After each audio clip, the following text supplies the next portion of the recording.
Ça a toujours été un réel plaisir quand je viens pour faire ce travail, car je sais que ce travail aide plusieurs personnes et j'ai été suffisamment dérangé par vous le public parce que vous avez demandé que j'aille chercher encore une fois de plus Monsieur Ben Amos Likoussé et Mike Kalunzu Ben Rabouni pour venir nous éclairer sur la thématique de la fois passée. Le rétablissement de toutes choses. Je fais de mon mieux et ils ont quand même répondu à notre invitation. Ils sont là avec nous. Avec eux, j'aime bien qu'on fasse cette émission bilingue parce qu'il y a des mamans qui se trouvent au fin fond de la ville-province de Kinshasa, partout en République démocratique du Congo. Vous avez souhaité, parce qu'on est sur Canal Plus 1, PSTV, on est sur Canal Plus, fréquence 349, on est également sur Easy, TNT, StarTime, et vous nous suivez sur notre chaîne YouTube PSTV HD officiel et sur une application TNFRDC téléchargée. Vous pouvez nous suivre à travers votre téléphone si vous n'avez pas les courants. Mes invités sont là. Monsieur Rabouni Amos Likoussé Motenay. Oui, Mbote, les grands journalistes, Papa Nabiso Delphin, na sepeli mingi ndenge vraiment tolekaki na passé au Yangola, vraiment bandeko ebele babengi balobi Papa Delphin zongi sela biso batuana baye na vérité. Vraiment émission ya lelo na kosenga na ba tunyon surtout bozolanda partout dans le monde, bolanda émission oyo tekaka kota la boye. Botinda bana rapidement basombela bino ba papier na ba stylo. Bon, et ça émission, il y a connaissance, il y a édification. Vraiment, et là, on a saigné. Merci. Otambolio Moroté, l'émission est bilingue, vous pouvez parler en lingala, c'est pas un problème. Ce qui est important, que le message est comme la batou. De l'autre côté, nous avons la présence de M. Mike Kalunzu Ben Rabouni de Kombo Tenayo. Mote, les grands journalistes. Namoni on a sepeli, na tchaki bino pression, parce que ngai nazala na anka au centre. Quand les gens m'appellent, moi, on a commis un message et pas nabino. Pourquoi les gens, bazana posa boya, to solo là, to beta ma solo, pour éclairer bateau. Parce que la fois passée, boloba qui était, maté ya oyo église, ya Congo pe, ya monde, et à côté ya, ba faussé histoire. Boloba qui était le rétablissement de toutes choses. Mais bobanda qui na ko simba likambo etali kombo le nom. Boloba était ezali kama mutuya, to vandela le nom d'une personne, et ça sacré. Mais bino bo simbi kombo mususu te, boke ko simba kombo ya Jésus. Jésus. Yesu to benga na lingala. Bolobe te kombo wana ezali 666. Bolobe te kombo wana ezali ya Lucifer. Bolobe te kombo ya Jésus bo misele biso ba dictionnaire ba traduction Jésus la nango poisson. Bolobe te batonyo so baté ya Jésus bazali banda ya connaissance. Bino nde bwana connaissance. Tokozongi la makambo na nyonso. Bino bandeko bolanda biso poser des questions bibliques, des questions de recherche, baza awa pour être bon qu'on répondre bino. L'émission s'appelle Au Centre.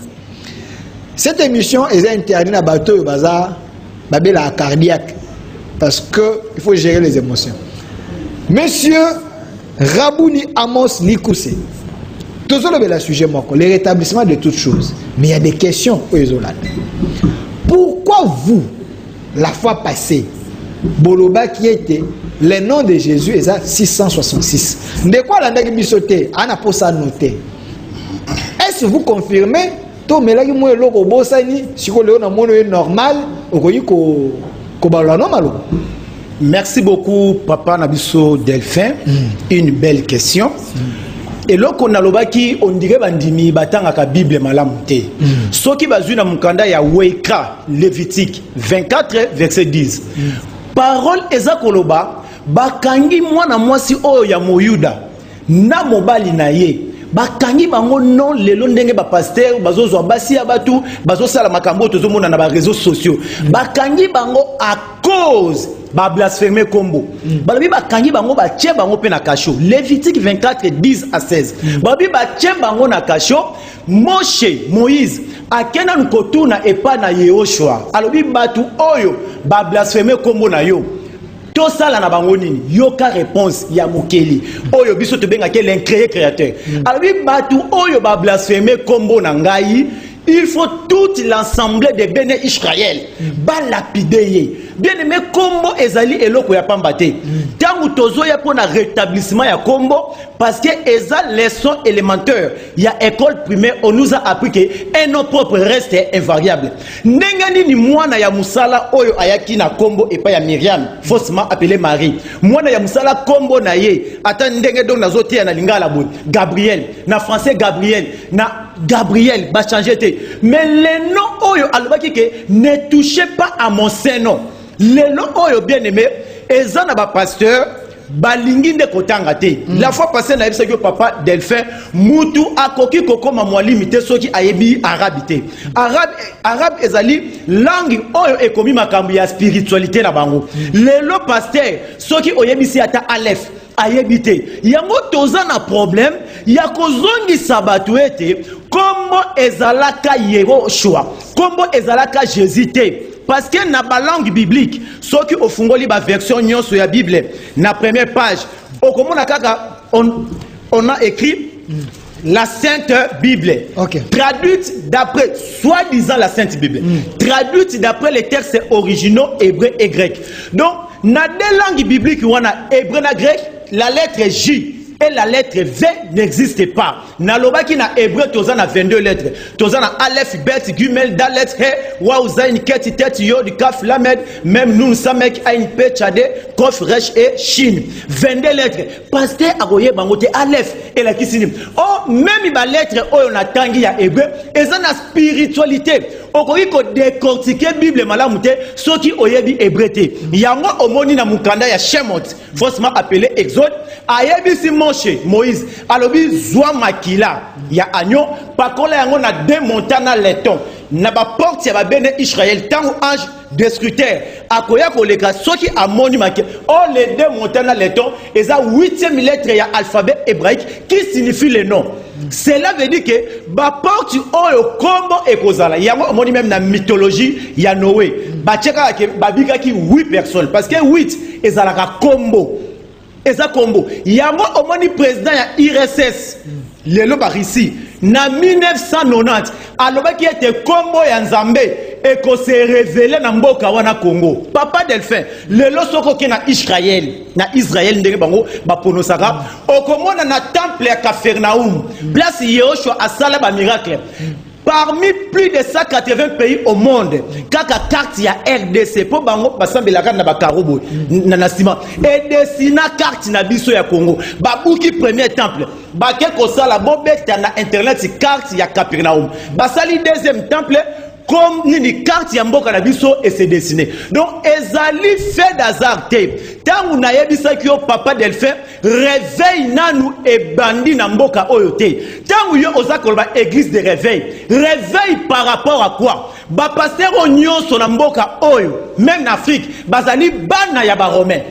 Bana ya ba romain ya Israël parce que le salut vient des Juifs. Le nom de Jésus nazo chité wana. Le nom de Jésus. Le nom de Jésus c'est l'empereur Grégorien Constantin premier pape ya église catholique yende asalisa concile de Nicée na la 312 nde baye kocha trinité Dieu le Père, Dieu le Fils, Dieu le Saint-Esprit oyo ezalaka te mokeli na biso azakaka moko kombo na ye Yehoshua soki ozwi kombo oyo bango basiaki na concile de Nicée Jésus parce que na ba langue biblique chaque lettre ezalaka na code nango siko kombo ya Jésus eza kombo place Jésus eutaki Jésus na grec Jésus na latin Jésus na français soki obandeli yango na ebandeli na Jésus tableau to bengaka tableau d'oméga ba calculaka yango neti biso soki 1 neti biso soki A est égal à 1 B est égal à 2 bango kuna bazaka na espace ya 9 soki so ozu kombona ya Jésus ya Jésus au monde européen so 666 papa Delphin même en français na ko scandaliser batu ndenge olobaki na introduction ya émission même en français soki peut au calculer kombo ya Jésus parce que Bible eza koloba na Apocalypse 13 wana 16 à 18 et lobi que ceux qui ont ligne au calculé, il faut oser la sagesse, la intelligence. Ceux qui ont occupé lettre J, na français, E, S, une S, et qu'on peut ça 74. 74 fois 9, et qu'on peut ça 666. Pourquoi fois 9? Parce que 6 plus 6 est égal à 12, 12 plus 6 est égal à 18. Tolukara racine, 1 plus 8 est égal à 9. Il y a un combo, il y a Jésus qui au salaire fois 9, et on passe à 666. Papa de faire. Au moins, un pasteur, à la Bible, il y a Louis II. Nous avons plus de 1000 traductions de la Bible. Pasteur, à la Louis II, oh, 666. Ah, calcul en et où tu vois. Donc, ayebi na ye ba langue biblique ite, ba langue wana ezalaka codé. Eza codé, eza chiffré. Merci. Merci Ndeko Rabouni. Je sais qu'à la maison, il y a ceux qui notent, il y a ceux qui encouragent, il y a certaines personnes, nous voyons des démons. Voilà des démons à chair et os. Des os. Ndeko, moi je m'appelle Delphin. L'émission c'est au centre. Nous sommes une chaîne commerciale. Ici, nous invitons tout le monde. Nous sommes dans un pays laïque où nous acceptons la religion. Nyos, ceux qui sont chrétiens et blessés, yikampiko. Tout le monde va répondre. Ok? Merci. Ndeko Mike Kalunzu Ben Rabouni. Je rappelle la fois passée pena ya Mike Bino Awa. Koyoka Ndeko Rabouni makambo lobi a son histoire à expliquer à Bengi ba pasteur baza ba ignorant. Balingi kotanga te makambo bacheli bango basugika wana bazaba na ya église catholique. Merci. Pour combo ya Jésus c'était non catholique. Merci. Ndeko mo loba solingo bombela congolais makambo tchanga na kata livre akoyeba te. C'est ça. Na yepa na yo. La fois passée j'étais avec l'évangéliste Roger Baka. Ah, yepa landa kibino. Na tuni mutuna kena yambaki bandeko moka balobete combo ya Jésus ezali 666. Ya habité bazane ba ignora bino ne ba ignorant boyebite ya za professeur. Il y a école c'est la foi chrétienne, université. Alors, nous sommes pas de problème. Mais ange pas qui n'a combat Jésus, ange qui n'a combat Emmanuel. Donc, Dieu parmi nous. Quelle est votre réaction? Merci pour la parole. Na Pessi Salina Roger Baka, avec tout les respects que je vous dois. Au moins déjà, argument à Roger Baka, wana de 1 et bimisina nous. Prophète Yeshaye, faussement appelé Esaïe Lokuta. Et puis deuxièmement, Bible et bimisi du sous prophète Esaïe Lokuta. Comment ça? Bon, déjà la prophétie. D'abord, parole de Dieu, c'est Deutéronome 18. Au Banina 17, Palobi, Tokoye va vrai prophète. Ceux qui va prophétiser. Tout le monde qui a prophétie et s'est réalisé, mais tout le monde qui a un vrai prophète. Maintenant, ceux qui s'est réalisé, c'est un faux prophète. Mais maintenant, tout le monde na Esaïe 7:14. Tout le monde déjà prophétie à je peux samaki. C'est la Bible qui dit que okobota mwana opesa kombo Emmanuel. Mais tout le monde a accomplissement ya prophétie. Prophétie verset kolobana Luc 1:31 que okobota mwana opesa kombo Jésus. Tout le monde déjà contradiction. C'est ça. Joka, il y a lobby.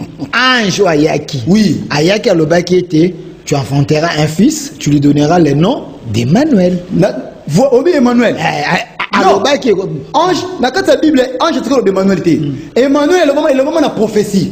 Esaïe 7:14. Qu'une fille deviendra enceinte et enfantera un fils et tu lui donneras le nom d'Emmanuel. Emmanuel. Voilà la prophétie. Voilà accomplissement de la prophétie. Maintenant, tu as Luc 1:31. Tant que ange n'est pas Marie. Tu vas faire la Bible. Au roman, ange n'est pas Marie. Si Marie, au combo, tu as peut ça comme Jésus. Quelles sont les traductions? Emmanuel n'est pas un nom propre. Emmanuel, c'est bon. Jésus est comme Marie. C'est là où est la traduction? Mais ce que tu as dit, Emmanuel, ça n'existe pas. S'il vous plaît. C'est un titre. S'il vous plaît. Emmanuel n'est pas un nom. Dieu est parmi nous, c'est pas un nom. C'est là. Tu as un argument à Roger Baka. Tant lobby, tu enfanteras un fils, tu lui donneras le nom d'Emmanuel. Voilà la prophétie. La prophétie. Prophétie, qui s'est dit moi, je suis bota makite. Moi, je suis Jésus, Jésus. Mais tu as cette attribution Emmanuel. Ah, donc, Emmanuel, d'abord, Emmanuel n'a Jésus dans le combo. Et puis, Emmanuel, ce n'est pas un nom. C'est ça. Emmanuel Ezali, Eza Tangu, tu vas moni au choix. Dans ma boca Marie, ne ba mikolo oyo ba qui prophétie Esaïe 7:14, ne ba lobi Imman ou elle. Donc cela veut dire yé au choix est parmi nous. Donc Emmanuel, ce n'est pas un nom. Kasite, Yehoshua est parmi nous. Dieu est parmi nous. Donc le fils là, Azali Nzambe. Donc, verset wana, tu vas comprendre bien. Ezaboye, na prophétie, balobi qu'une fille deviendra enceinte et elle enfantera un fils. On lui appellera le nom de Emmanuel. Wana la prophétie. Or, na accomplissement de la prophétie, il fallait que ange tamoye aibisa Marie que okobo tamo no pesa kombo Emmanuel. Mais tout le monde aibisi Marie okobo tamo no pesa kombo Jésus. Donc tout le monde déjà contradiction. Donc ils ont déjà contradiction. Et puis les deux, comment il y a Jésus?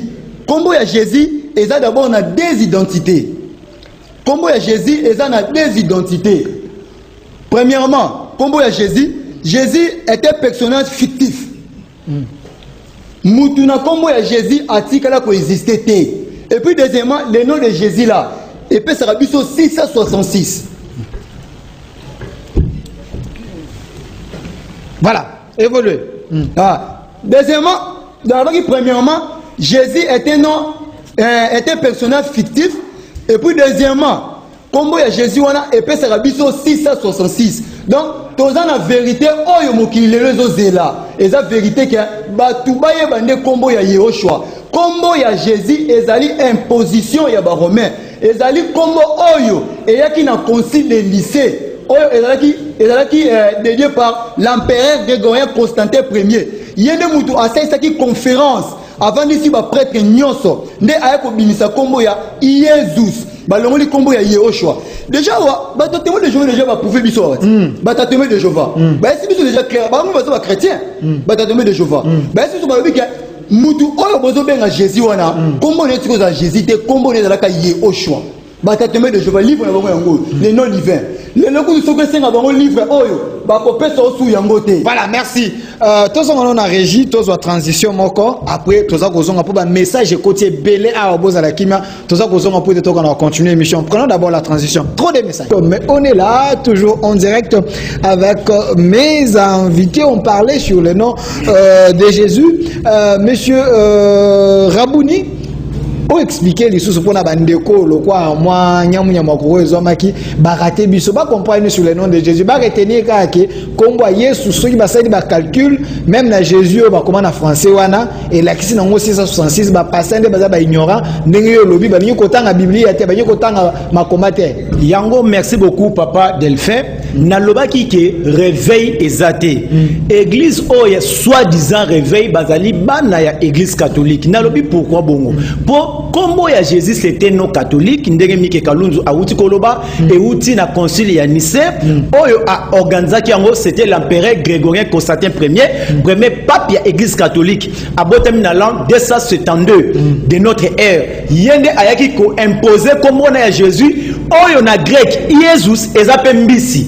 Bon remarquer même na ba mituka okomona ba dessiner mbisi ba komi na kati Jésus yango tangu tozalaki bana mike na ba yolo tangu batuni ngadia de odon abotema na poto babi oyebi Jésus babi Jésus o wat Jésus o ya boudin ya papier zwa dictionnaire na yo la rousse na yo okomona Jésus batie eza boudin eza papier eza benji na bandaki na passage ya liboso Waikra Lévitique 24 10 à 16 balobi ke bakangi moyuda oyo na mobali na ye batie bango na kasho bona ba bêtise oyo tozomona na ba réseaux sociaux lelote ba pasteur bazozwa basi ya batu bakangi bango na kasho à cause ya ko blasphémer kombo tangu kaka yo obengi Jésus eza ofini mokeli na biso donc Jésus eza kombo ya injure d'abord parce que oui Jésus eza kombo ya injure ndenge mike kalunzu awuti koloba na Israël balobaka hébreu papa ndenge nini Myriam peut-être Jésus bar Jésus Jésus Christ de Nazareth. Au temps biblique, papa Delphin, la langue française n'existait pas. La langue française est bimina chitia empire romain d'Occident. Na la 476, netomoni baminoko oyo, non, anglais kutu ebimi na 1500 na 15e siècle. Tomoni ba néerlandais, français, portugais, c'était 7 langues. Donc au temps biblique, donc les losoki o la musi ba apôtre ya Bible. O yebisi kombo Jésus. Oyo français ezalaka te, atikala koyeba Jésus te. Problème papa Delphin na lingi koloba boye. Eza lokola mwana abotami balakisi kaka 1 plus 1 est égal à 3. Donc mwana na akoli kaka na erreur wana ya 3. Donc biso lelo na ba mike kalunzu na ba ben nkere toza kolakisa batu ete 1 plus 1 ezalaka 3 te ezalaka 2. Donc son nom n'a jamais été Jésus. Son nom était Yehoshua. Comment on peut l'appeler dans une langue qui n'existait pas à son époque? Ceux qui ont vu Bible est André Chouraki. Bako tata na internet obeti Bible est André Chouraki. Et ça a 1000 euros. Au moins na combo ya Jésus. Dans la nous ba contradiction émission il y a lelo eza rétablissement. OK. Toloba ki yango Bible oyo mike kalunzu asimbi eza la Sainte Bible. Eza na 72 livres. Na bato yo balanda ki émission et les cas quitté. Eza na 72 livres. Oyo ngana simbi ba pasteur ya Jésus batinga mamina oyo. Eza na 66. Louis second. Et puis Louis second oyo asala réviser. Est-ce que eloko eza sainte bakoki su ko réviser asala réviser batambola kana yango eza ya chocolat. Asenga ba excuse. Alors baboy, il n'y a pas d'équivalence entre des choses exprimées originairement en hébreu et leur traduction dans une autre langue. Alors botine de la biso ba suggestion en vue d'améliorer les éditions ultérieures papa. Papa pasteur oyebi hébreuté. Ndenge nini yo oko corriger lui second bolimbisanga oyo aza même homosexuel. Bible oyo ezala ki thèse na ye ya doctorat papa Delphin. Zela na nga ne makambo boyele kambangu te. Obi Louis second. Oui. O to ebi na Bible. Louis second azaka homosexuel. Azala ki homosexuel et puis version na ye oyo ezala ki thèse na ye ya doctorat nde asala yango do a changer ba version. Na version ya chocolat acha alobi boy. Alobi Jésus c'était non dérivé. Dérivé est originalité. Batanga na Louis second mais révisé dans Matthieu 1:21 note en bas de la page. A commis que Jésus c'était non dérivé. Dérivé est déviation. Donc combo ya Jésus papa Delphin et dévia ba tous les salis. Donc sali yango toye na la télévision et sali combo ya Yehoshua. Merci. Masumu na yo moko na mutu na ngai te. Ngai je fais que mon travail journaliste. Makambo lobi awa na mwana ndako bato baza kosilika bosilika te on est dans un pays laïque. Papa on lui a touché et le romo et ça n'a pas. S'il vous plaît naso. Elle fait pardon. Tangu yo olobi masumu na nga. Nasili sa maloba il faut ko kanti na suka. Masumu na yo ya yo moko elata yo moko.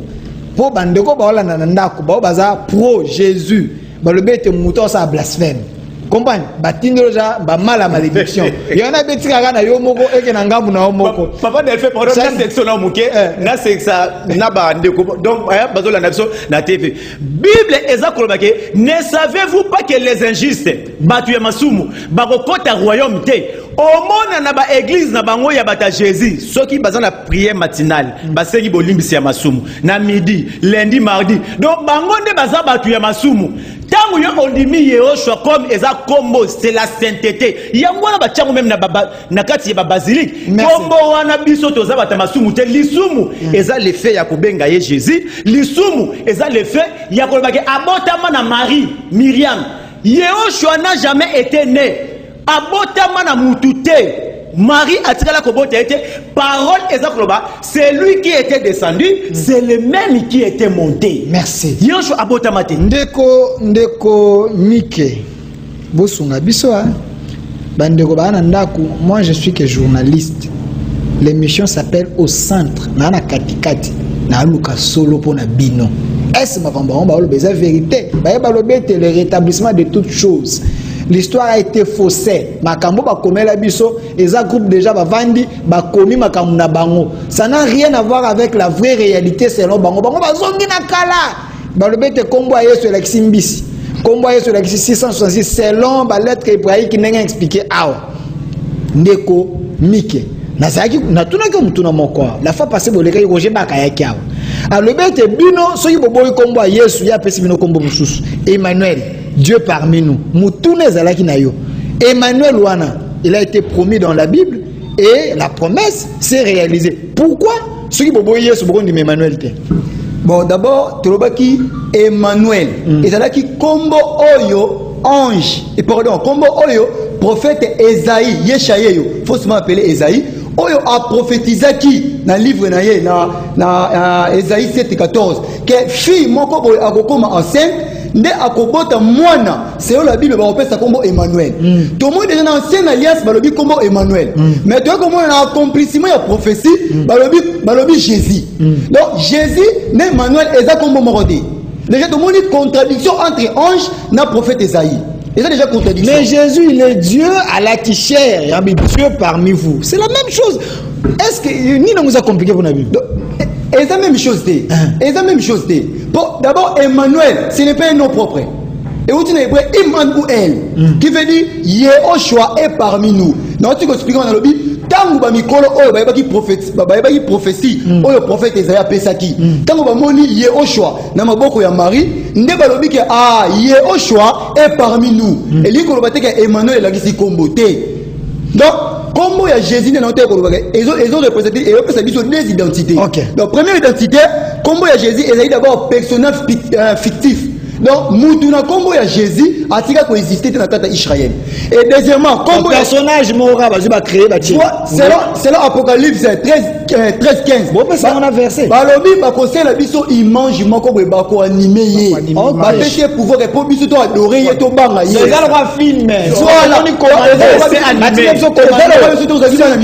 C'est l'ambino. Commando na Bible za Yesu. C'est l'ambino mais c'est la vérité. Ndenge zalaki. Donc ça le va na mikie na bike ezaki na image où ça qui tonton scroll tonton biso tozaki na ba 5 ans tonton boule tonton scroll on a mutu donc ce monde to sala tonton scroll mais en réalité ezaki na image oyo surtout na TV bazo ko animer donc ndenge Jésus zalaki donc même histoire de Jésus on a ezaba mythologie ba mythologie égyptienne ba mythologie indienne ne ba ko attribuer ngo epa ya Jésus papa boya ko blasphémer kombona na plateau na ngai te mais nazotu na mituna ya bandeko bazolanda biso moi je garde ma foi dans le Bible.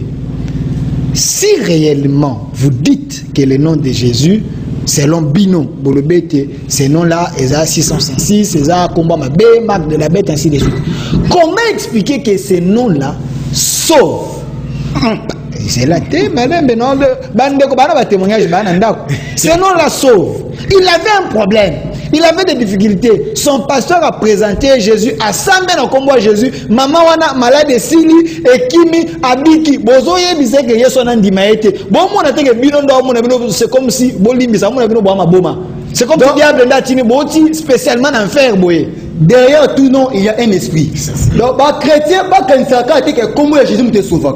C'est comment Jésus te sauve. C'est comment Jésus te sauve. Bato basamba la kimbangu, banga bakima kimbangu banga na Jésus. Ba musulman banga bakima Allah, banga na Jésus. Ongolo bani. Donc, pour le robaké, combo nyoso, ceux qui ont foi na yo na yango, yebake okobi qui sama combo wana. Quand les faux, par rapport au miracle existe, les a nouveauté, Jésus avait prédit Bible et le gars là les faux prophètes baroya, c'est le bande bana nda ba bino je boa bilembo ya accomplissement le banzan. Na tno bande na vexé nini o ba faux prophète baroya. Bible lobela ba antéchrist et lobela ba antichrist té et lobela ba antéchrist. Oh antéchrist na antichrist c'est le moroté. Donc bande ko ba croire na miracle. Pour sauver âme et ils ont un miracle té. Pour sauver âme ils ont un combo. Il y a mon parole les salis est dans les noms. Les salis ont un miracle té. Lelo Satan n'est qu'un photocopie. Lelo est pas Satan. OK c'est OK nous comme moi on s'appelle moi. OK nous comme cela on s'appelle Moussala. Mais ils ont une exception et l'autre moko. Oh Satan on détruit la vie éternelle. Merci. Ndeko Ben Rabouni, ce n'est pas parce que na misala na bino. Moi c'est Rabouni, lui c'est Ben Rabouni. Merci monsieur Amos. Ce n'est pas que na misala na bino. Hein, bon que combo wana tellement puissant ça vous dérange bobi té to lorsqu'on a TV to mabana nzambe nyoso nanga mopoto la sabango que combo wana zo sauver. Si vous dites que ce nom là ne sauve pas, quel est le nom qui sauve alors? Bato ben di la combo ni. Une belle question, vraiment batanga ka Bible na ba malamu. 1 Jean 5,19, la parole déclare le monde entier est sous l'emprise du malin. Le malin c'est Jésus. Nalina zonga mwa mukena likamundeko alobi ke batikala koloba antichrist batanga na 1 Jean 2:18 baloba ante ante ezali temple franc-maçonnique Ok. Donc Bible eza na ba pentacle eza na ba nini ba passer à Jésus ba kota na ba dictionnaire bango antéchrist temple franc-maçonnique eza na latin ba kotisa ba code wana na kati ya Bible. Bien aimé, likambu ya miracle surtout et pas na bango ba jif to moni Moshe Moïse amoni nzete eza kopela eza kozika te eza miracle mo makase mais atunika kieti to moni apôtre Shaul na acte 9 na nzela ya Damas azokende une lumière ebomie misu malgré l'état ya aveuglement na ye atunika kieti. Donc les vrais du frère balingaka ko identifier l'esprit ya miracle. Okay. Donc ndenge mike kalunzu awuti koloba donc ba esprit nyonso esalaka miracle même Copperfield asalaka miracle lelo oyo tala ndenge Chine eza développé. Est-ce que Chine eza développé na Jésus bana ba Bouddha bazana ba Bouddha bazana ba Jésus? Donc Jésus c'est un faux nom oyo toyezo leka na TV toyebisa batu ete kombo échangeaka te ala monde entier babenga kaka ala Bouddha kaka Bouddha lelo oyo papa na biso béton soki ake même États-Unis ba kobenga kaka na kombo na parce que le nom bien aimé le nom est un patrimoine national. Kombo eza bozui eza patrimoine lelo soki kaka obengi mutu Chibola donc ba yebi mbala mo wana eza kombo ya ba congolais soki obengi mutu de nkere wana moyen o traduit yango ezate parce que euti na basakata elakisi bana oyo babota makana tango mvula. Donc kombo ezalaka na signification mais ba changer yango te basalaka kombo la translittération ozui ba lettre wana o changer mais ndenge nini Yehoshua ekokoma Jésus papa nanga Delphin na lingala toza na Yesu ya Z na Yesu siko to sambela kombo ni Acte 4:12 elobi lobiko ezaka na kombo moko otango lobelora na kaniti joueur na biso mo congolais Lukaku aza abeta kuna na Belgique aza merci akoma belge mais ba peseka kombo ezaka na Lukaku kombo congolais ba nako et puis na munoko mboka ba pese kombo mususu te même kombo na yo soki ezaneti lipa ata oke na France bakobenga yo pente bakobenga kaka lipa même conseiller ya papa na biso mokonza mboka oyo donc awuti ko kufa que son âme repose kombo na ye ezalaki kitenge Yesu akoki kobenga kitenge Jésus te akoki kokena wesene koko akoma kitenge Jésus un nom propre reste invariable. Alors quel nom qui sauve yango neza mutu yango tolobi boy so bino boyi Yesu mais bandeko bana ndako bamoni ke kombo wana essaye de miracle makomi na bozui basali makambo ebele mais bino bobo yango bien bisa biso kombo ni bino bien matériel ezali synonyme ya vie éternelle soki bongo mutu lokola Bill Gates mutu lokola Bill Gates papa na ngai papa de Delphin est-ce que Bill Gates assemble la Jésus mutu lokola Bill Gates ba milliard et kotaka na ba tiex donc vie éternelle et la kisi biloko ya bozuité vie éternelle ezana kombo yango omoni c'est l'église romaine église catholique nde elongola kombo ya Yehoshua na Bible oyo mike asimbi ba koma kombo ya Yehoshua en bas de la page mais na ba texte balongoli yango toza kobenga bato même ba miracle oyo esalamaki na kati ya parole esalamaka na komba Jésus te pour français ezalaka te ezalaka na kombo ya Yehoshua même ozana maladie incurable ozana problème wana mo to yondo comme kosa c'est là au moins te yondo comme kosa biso quelque part na Bible na ba disciple Yesu après Yesu bake bangi bakota na temple mukaka tani moko asengi bango mbongo balobi toza ni na or ni na nini nous n'avons que le nom de Jésus telema tambola wana siko oningolo wana Bible yango siko opesinga raison que ye asenga bango bien matériel mais bango bazaki na kombo ya sali yango mais kombo c'est la kati Jésus otuni papa question malam na tangu wana papa ozali intellectuel Bible makambo yo ozoloba ezaki na l'an 0 français ebimi na 5e siècle Yehoshua français zalaka te papa bata mayele ba licencié bazolanda biso autant biblique la langue française donc les noms qui sauvent c'est les Yehoshua les noms qui sauvent les noms que tous les apôtres ont prêché c'était Yehoshua et vous appelez Yehoshua merci bandeko bobenga biso te moyen to ya mbezalité komaka en commun yo tokotanga yango to so mono za pasteur tinda message na koto na papa na lo prophétie moko pardon na koto na groupe mon pasteur répond les débats avec eux bazali ba roger ba que les autres bana kata groupe na cher pasteur là ils a partage mais na ozongi la yo parce que ndeko mike fa loba papa ceux qui bino boza ko boya makambo na yebite mais bande ko ndako bosilika te bokanga mutema tozali na un pays laïque oyo tondimaka batu nyonso ngai eza na waka musala na journaliste na za au milieu ndeko. Vous ne voyez pas que bino nde boza wana boye ko changer makambo batu bayeba banda ba siècle. Mais na ozwa exemple moko Léopold Mutombo, le papa que nous aimons beaucoup, ati aka Jésus. Mais na mona na kati église na comment peut Yoshua na sima. Est-ce que bino nde bozo comprendre que on peut citer Jésus, on peut citer Yoshua, on peut citer Emmanuel, basangisa ngonyonso et produit caméra. So bobi que non, babo ya Jésus. Mais Yoshua bolobi bandima. Les gens peuvent prier au nom de Yoshua. Où est le problème? Est-ce que combo non propre et dans la traduit par rapport à la langue? Il m'a dit que exemple moi yabi obi tous les journalistes sont comme Lukaku abeta na Belgique. Est-ce que na Belgique ba ko lingala? Mais pourquoi ba lingala Lukaku? Tous ça ba comme le ba Bouddha. Ah tous les missions na lingala. Mais pourquoi tous le ba Bouddha? Ba musulman ala ka ala. Mais pourquoi ka pas ya Jésus? Tous ça sur na lingala tous ça na Yesu na Yesu. Donc bande ko na biso o même balada ba pasteur batanga la Bible té. Donc il faut tout même le ko la ba juif ya béré. Donc il faut examiner ta parole. Donc Bible oyo batu bayela biso yango eza ba missionnaire catholique. Ba pasteur bayebi me balinga koloba té. Totango même na ba histoire batu bayela so Bible oyo ezali ba missionnaire catholique. La Bible est inspirée de Dieu, utile pour corriger, enseigner autres. Nous avons utilisé peu mutumo mabe a commis Bible mais il a traduit passé penser na biso to récupérant on va Dieu fait les miracles, c'est tout OK. La Bible est inspirée de Dieu mais ils avaient rien là. Donc cela veut dire Nzambe inspira batu na berère. Bible ça na berère na inexactitude na kati. Nandini on za makanisi na yote za ba réalité. Mais c'est réalité tout ça va berère. D'abord l'exactitude d'abord ce qui aucun en Matthieu 1:21. Hein? Pardon dans Matthieu chapitre 1. Bazome tabiso la généalogie de Jésus-Christ.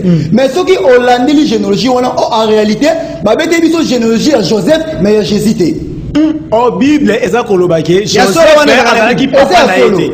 Na Bible Matthieu 1 viens à la maison Matthieu 1 OK tu sais Jésus mais babeti à Joseph. Mais babeti généalogie à Joseph. Mensonge et bandika ne bandeli ya Bible. Oh donc tout le monde même à l'époque tant que les disciples de Yoshua babigisi mutu mona komba Yoshua balobi Caïphe Alexandrie babi bakangi ba disciples de Yoshua batie bango na cachot. Alors batini mitendo balobi boye balobi Matthieu acte des apôtres 4:17 mais afin que la chose ne se répande pas davantage parmi les peuples, défendez-leur avec menace de parler désormais à qui ce soit en ces noms-là. Donc Caïphe bazaki ba romain ba pekisi ba disciple ya Yoshua bate ya kombo ya Yoshua et maintenant mutu oya pekisi ba bate ya kombo ya Yoshua ye mutelo Bible est-ce que akotika kombo Bible na kombo ya Yoshua akotika te ya mama na concile de Nicée tangu Constantin a sali ici conférence wana babi ba pone même évangile pour na kati ya Bible ezali évangile sous balongola évangile na Barnabé balongola est-ce que lui que Marie comme évangile balongola évangile de Thomas balongola Maria a comment évangile balongola yango même Barnabé bande ko batanga évangile na Barnabé alobi ko tabi Jésus atira ko za crucifié té donc tangu bakuta na vexé wana ne balongola évangile ya Barnabé donc batu batanga la Bible té donc Bible ezana ba évangile belé balongo na kati ba Thomas ba koma ba évangile Barnabé akoma même Judas o ba so disant teka Jésus akoma évangile mais balongo la évangile wana donc même na prophétie ya Enoch 5:4 na 10 alobi je connais ces mystères ba pécheurs qui sont des pécheurs ba romains alobi ba kokomela bino ba livre ba pesi bingo potango bino bokotanga bomona ngo ya solo ya moni ba totango batanga histoire d'Adam et Ève ba mona ngo ya solo oh Adam et Ève batikelo exister te Adam et Ève batika kozala te ya moni ba basango eza na pasteur moko te même na mboka na biso RDC aibi bikoleka basango azate Adam et Ève bazalate bazate epesinga mutuna mona tuna mavana tuna mutuna na pesa no numéro na moni bande ko so benga ebele pesa no numéro na bino nan vraiment numéro na ngai ezali 089 60 70 529. Je reprends pour la meilleure compréhension. 089 60 70 529. Ndeko que pesa pe numéro na 081 91 19 847. Bandela 081 91 19 847 numéro WhatsApp. Wana eza numéro na bango comment na WhatsApp benga bango ba répondre ngai te. Voilà. Mais tango bino bolobete même histoire ya Adam et Ève ezalaka ba personnage basala. Mais bolobi awa batu bandi makombo ya Yoshua. Entre Yoshua na Jésus. Moko na bango abotama. Est-ce que baza mutu moko? Baza mutu moko te po bango Jésus abotama na Marie. Yoshua étant l'incréé créateur. Tala na ba prophétie même parole ezako bake libanga oyo même Moshe abetaki ezalaki. Siko Marie akobota vraiment mutu déjà azalaki autant déjà il y a Abraham na ba Moïse. C'est là non. Bongo mo ebisa biso nini? Tolingi to ebisa biso. Un enfant nous est né. Un enfant nous est né.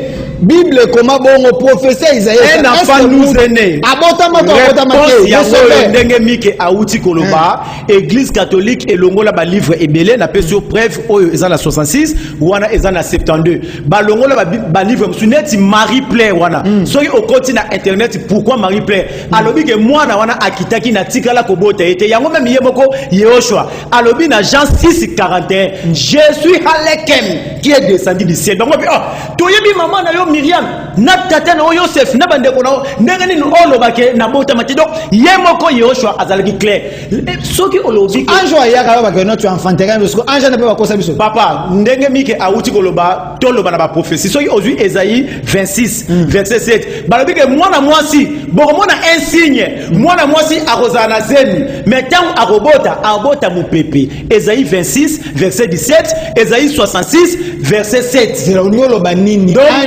ayaka te mwana wana ayaki donc pona kokokisa prophétie oyo ke Myriam akobota ete ekozala mupepe na pesi ba verset Esaïe 66 verset 7 Esaïe 26 verset 17 babi moi et puis ba verset oyo na pesi banda na botema na Kinshasa na yoka passer moko ate yango te Esaïe 66 7 Esaïe 26 17 babi tanga aboti mupepe soki Marie akene kobota ndenge ba branamisi babakake oh Jésus il était 100% Dieu mais c'est grave Nzambe abotama en plus balobi ke Nzambe ngo pe akufaki pendant 3 jours tant akufaki 3 jours qui dirigeait le monde et puis balobi akufi vendredi na 15h vendredi samedi à ce que dimanche na tongo c'est 2 jours mais ndenge ni ba passer baloba ko 3 jours vendredi na 15h dimanche na tongo ba mari ba kena Matthieu 28:1 et ça 2 jours ba passer au 3 jours donc toujours ba erreur donc vraie parole yangoyo oyo ekomema batu na sali eza kombo ya Yoshua ndeko miki tozo kende pena na moi suka parce que ko resa la biso moi problème alors bandeko ba olanda biso ba retenir nini ba comprendre nini ba landa nzela nini pour makambo bino boyena yango na moni bandeko ba bisinga frère Delphin batona ba ko distraire soko ya babango sutete na ya babango je suis une chaîne commerciale et nous sommes dans un pays où tozali na laïcité tondi makaba religion nyonso yoko boya batu baleka te yo ndepe yaka ya ko pesa par la vérité to retenir nini bandeko o bazolanda biso et l'autre ko retenir soki lelo bandeko bokendaka ba église eza pona koluka sali ya ba âme na bino alors sali wana eza pona miracle te sali wana eza nde na kombo or kombo wana comme parole de Dieu c'est que les salis viennent des juifs bandeko bosana nous éthique de conscience quand vous parlez que les salis viennent des juifs est-ce que un juif a connu un nom français to a connu un nom latin to un nom grec donc les salis est dans les noms de Yehoshua et maintenant Congo un nom propre et coquille cause à la traduité to pesi par exemple belé ce qui nous dit que un nom propre ça traduit la fois passée na pesi bino par exemple là boy sangai Tshisekedi na français to benga inani Tshisekedi na anglais to benga inani même bakimbangu to benga inani bandeko donc sali eza na kombo ya Yehoshua sali eza na kombo ya Jésus te kombo ya Jésus sali kombo ya yemoko Lucifer kombo ya yemoko Satan o les opesa biso 666 selon Apocalypse 13:18 yozo banga malédiction te non banga pourquoi parole zo même na Maccabée lobi to banga même menace ba homme pécheur te malédiction na maudire ngai bandela ko pesa numéro eza be malobanda suka 081 91 19 847 081 91 19 847 numéro WhatsApp. Merci. Nazo PSP Malobasou qui pas Ndeko Amos Raboun, mais je donne une nouvelle. Voilà, parce que nous sommes au centre, nous pouvons aussi aider bateau balanda biso mwa mingi ndeko moko beninga bino ndeko Delphin na kepe Nathalie na moni na bité ezali solo na ko collectionner un message. Maison à vendre dans la commune de Kintambo, quartier Jamaïque, sur l'avenue Bopété, 3 chambres, 2 salles de bain, un grand salon en annexe avec douche, dimension 20 sur 20, avec possibilité, il y a quoi morceler en 170 000 $. Nous pas un tala monene. Bazote ka yango mutu ana problème il faut voyager que poto malade. Soko ye na ngonga oyo, oyepo ko zongo na faux prix. Benga ngai toko solo la. Mwana mboka maloba nawe ya suka batu ba retenir ni pesa pe numéro na yo. Batu ba retenir que même atana mboka na biso, même kombo ya mboka na biso RDC eza RR. Biso na mboka na biso tozana 456 dialectes. Lettre C ezalaka te ta mboka na biso eza République démocratique du Congo na C eza RR yango omoni batu ya ba Congo bacha Congo na lettre K Congo central na lettre K donc pour na koloba ete mboka na biso c'est un pays prophétique soki ozui Esaïe 18:7 eza kola que les pays entrecoupés des eaux mboka wana nde na kobimisa kombo nanga donc il n'y a aucun pays au monde qui est entrecoupé par des eaux eza RDC na lingi ka koloba na batu toyo baza kolanda biso à travers le monde soki ozana problème même problème nini okobenga biso tokosambela na véritable nom biso miracle na Bible batikala ko salela ngo publicité te bino bosala ya kafu miracle ezalaka ndenge ka yo moko outi koloba bantoma bazokota na temple basengi ba mbongo babite tozala mbongo te tozaka na kombo ya yo obengi na 089 60 70 529 089 60 70 529 et appelé numéro nanga ya WhatsApp. Merci bandeko balandaki biso mingi. Comprenez que le Coran nous a fait défaut, mais ce qui est important, le message est passé pour nous message nabino.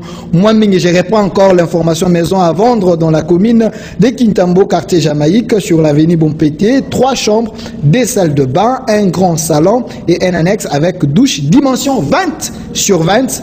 Avec possibilité ya kokata tala lupango kenda clôturer ndako monene très ensemble benga biso tokopesa yo ba détail si vous pensez quelqu'un est malade c'est urgent on peut que aider de telles personnes à kufa te pesa information wana mbongo na yo ya ka osomba. Merci, ça n'est fini pour aujourd'hui, on est déjà vraiment à la fin, les gens vont vous appeler pour pesa l'adresse église. Restez fidèles à nos programmes, au revoir.